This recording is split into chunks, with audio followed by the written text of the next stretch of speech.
Thank you, Senator Klobuchar. Chief, just to follow up here on Chairman Klobuchar's question to you about the Protective Intelligence Operations Center.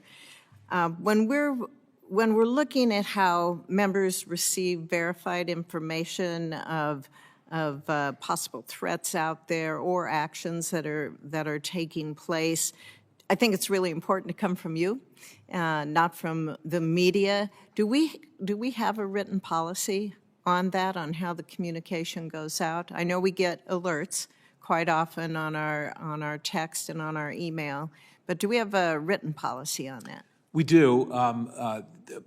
With our social media, where we put information out, when our public information office puts information out, I mean, we do have a policy about that, and there's always a balance in terms of what information that we want to put out. You don't want to harm an investigation, but at the same time, I think the public wants to know, especially if there's something that in and around this campus that might be a danger to other people. We want to make sure that we get information out. So there's a balance there that we try and. Is there an approval process that you have to follow on just how and when those alerts go out, and if so, how long does that take? Is that part of a written policy? For most of the alerts come out from the command center, okay. And that we try and be consistent to make sure that and again, this is the balance. We want to get information out quick, but we want it to be accurate.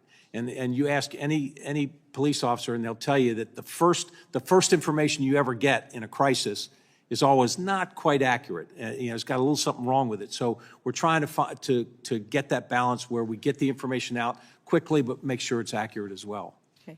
And in your opening statement, you referenced mutual aid and being able to work with local law enforcement and state law enforcement. Do you think those relationships are sufficient to meet additional protective needs? And do you anticipate any increase in mutual aid funding? I do. Now, I think the first allotment of funding was pretty significant, and I think we're still able to do what we need to do. But this is going to be, I think, for the foreseeable future, we're going to need the help of these local law enforcement agencies in people's home districts, and we're using them not only in relationship to protection duties, but we're also, when any member is having a town hall meeting and they expect to have some protesters there or whatever, our ability to contact that jurisdiction and say, can you have a couple of officers stand by during this town hall meeting, and by the way, we'll reimburse you for their time, because typically many jurisdictions will say, well, we really don't have the staffing to do it, but if they can pull somebody in off duty, if they can pay somebody overtime to assist us with that, it's a win-win. And so I not only for our protection operations, but just for the safety and security of the folks when they're in their home districts, it's been invaluable. Off the top of your head, do you have any idea how many times you've used that in the last year to be able to contact local law enforcement? I would say hundreds. Now we have sometimes it's a last minute thing, but we also have memorandums of agreement with a fair number of dozens of police agencies that we seem to call on over and over. But we use it all the time. Yeah, good, thank you. Few questions on training for the officers. Are training requirements in place so that officers know how to respond to specific types of emergencies? Yes.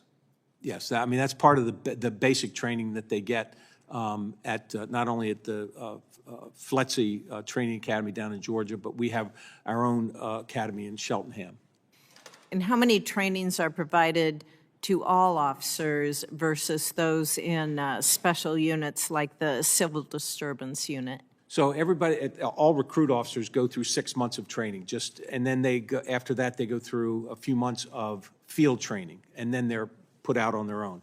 But every officer has to go through a certain amount of in-service training every year, whether it's firearms, whether it's, and typically we'll do something different each year, but have just retraining on critical issues. But officers have to go through about a week's worth of in-service training each year. Is that pretty standard with other law Yes. enforcement across the Yes. country? Thank you. Very good. Senator Padilla's next, but I think Senator Warner's